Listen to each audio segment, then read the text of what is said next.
Hello, traders. FX Pip Collector here. Today is Tuesday, August 12th, and this is my analysis for the Aussie US dollar, and I'm on the 1 hour time frame. So today is CPI inflation data for the US, which is definitely a really big news event. Now, most of my analysis on all the dollar pairs is based on my analysis on the US dollar index. I still think the US dollar index is possibly in a downtrend on the higher time frames, which means this might possibly still be in an uptrend on the higher time frames.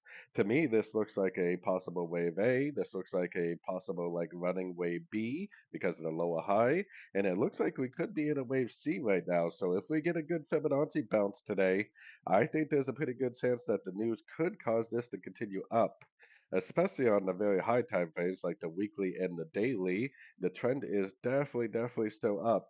And normally during these news events, the trend is your friend. So I definitely am keeping an eye out for more long opportunities. So anyways, don't forget to check out my website linked over here in the corner. And as always, thank you for watching and happy trading.